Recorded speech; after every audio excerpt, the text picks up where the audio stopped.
Les saludo con todo respeto y cariño y les comparto mi reflexión de esta semana que he titulado Iglesia Mediadora de Paz. Soy su servidor Felipe Arizmendi, obispo emérito de San Cristóbal de las Casas. Parto de estos hechos. No han faltado quienes descalifican los esfuerzos de los obispos y sacerdotes de Guerrero por ayudar a encontrar la paz en las poblaciones que viven asoladas por el crimen organizado. No se ha podido erradicar esa plaga, entre otras causas, porque los gobiernos inferiores hacen solo lo que desde arriba les permiten. Ojalá los nuevos gobernantes que elijamos cambien su estrategia. En esta situación, no podemos quedarnos solo en críticas al gobierno y en lamentos, sino que todos debemos hacer cuanto más podamos por recuperar la paz familiar y social. Eso es lo que se ha tratado de hacer tanto en Guerrero como en otros lugares. Otros obispos hacen lo mismo, aunque sin publicidad. No siempre se logra todo el éxito anhelado, porque esos grupos tienen sus intereses económicos y el dinero los tiene esclavizados. Pero nosotros aportamos lo que más podemos, a pesar de los peligros a que uno se expone, pues vamos hacia ellos sin escoltas y sin armas, solo con la fe en Dios y la esperanza de la paz.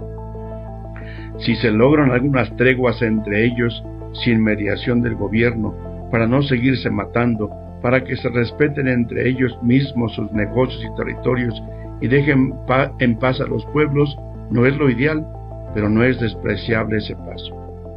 Lo ideal es de que dejen las armas y no sigan extorsionando, y en eso debe empeñarse más el gobierno, pero mientras tanto, que dejen en paz a la gente. Eso es un logro que se debe valorar, mientras que la autoridad civil haga lo que le toca. Quisiéramos que la semilla que sembramos diera el 100% de buenos frutos, pero si solo da el 20 o el 10%, ya es ganancia que no podemos menospreciar. Estando en Chiapas, viví varias experiencias en este sentido. Mi antecesor, Monseñor Samuel Ruiz, tuvo que mediar entre el Ejército Zapatista de Liberación Nacional y el gobierno para que no hubiera más muertos y se respetaran los derechos de los indígenas. Yo tuve que dialogar con zapatistas y antizapatistas, la mayoría indígenas, para evitar que se mataran por la posesión de terrenos o por cuestiones políticas. Impulsamos diálogos entre mujeres indígenas celtales de Oxchuc que peleaban por la presidencia municipal, arrastrando cada una a sus grupos bien armados para luchar por sus intereses. En una ocasión sufrimos destrozos en la curia diocesana donde llevábamos a cabo diálogos entre ellas porque uno de esos grupos a fuerza quería triunfar. Tuvimos que mediar entre indígenas tzotziles de Chenaloy y Chalchihuitán que peleaban por límites territoriales, pues autoridades agrarias federales los habían modificado esos límites, sin tener en cuenta historias y derechos de estos dos municipios colindantes. Hubo muertos y cientos de desplazados, y nosotros no podíamos quedarnos sin hacer lo posible por la paz entre ellos. Al interior mismo de la diócesis hubo que mediar entre distintos modelos de iglesia para que se respetaran y trabajaran juntos por la evangelización y la paz. En 2 ocasiones me secuestraron por unas horas, porque un grupo a fuerzas quería que yo le apoyara y que desconociera al otro en sus justos derechos. Se expone uno, pero no podemos reducir nuestro servicio pastoral a hacer oración, cosa absolutamente necesaria e indispensable, sino a Dios rogando y por la paz dialogando. ¿Qué pensar de todo ello? El Papa Francisco, en su encíclica Fratelli Tutti, dice: si bien la Iglesia respeta la autonomía de la política, no relega su propia misión al ámbito de lo privado. Al contrario, no puede ni debe quedarse al margen en la construcción de un mundo mejor, ni dejar de despertar las fuerzas espirituales que fecunden toda la vida en sociedad. Es verdad que los ministros religiosos no deben hacer política partidaria, propia de los laicos, pero ni siquiera entre ellos pueden renunciar a la dimensión política de la existencia que implica una constante atención al bien común y la preocupación por el desarrollo humano integral. La Iglesia tiene un papel público que no se agota en sus actividades de asistencia y educación, sino que procura la promoción del hombre y la fraternidad universal. No pretende disputar poderes terrenos, sino ofrecerse como un hogar entre los hogares, eso es la Iglesia, abierto para testimoniar al mundo actual la fe, la esperanza y el amor al Señor y a aquellos que Él ama con predilección. Una casa de puertas abiertas. La Iglesia es una casa con las puertas abiertas porque es madre.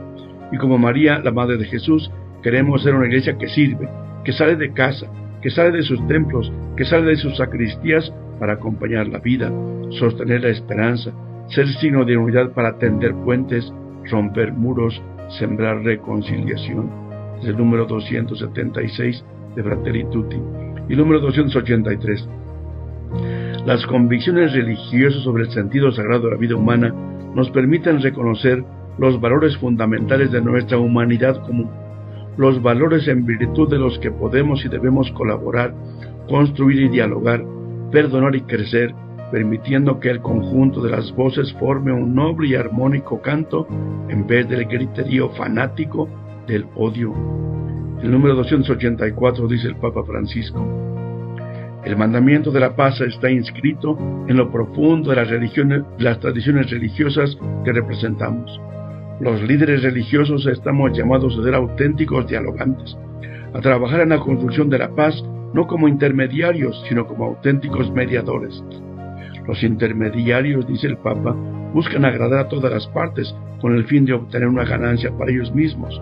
El mediador, en cambio, es quien no se guarda nada para sí mismo, sino que se entrega generosamente hasta consumirse, sabiendo que la única ganancia es la de la paz.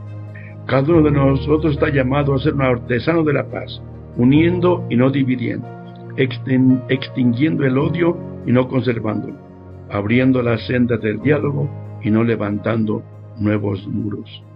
¿Qué hacer? ¿Qué podemos hacer tú y yo por la paz?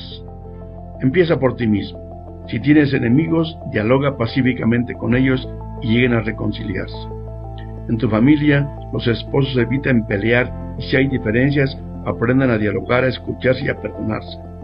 Eduquen a sus hijos para que no peleen, sino que compartan entre ellos y con los demás y que defiendan los derechos de los acosados por el bullying familiar y escolar. Apoyemos estos esfuerzos con nuestra oración, que tiene una fuerza extraordinaria. Que el Espíritu Santo y la Virgen María nos ayuden.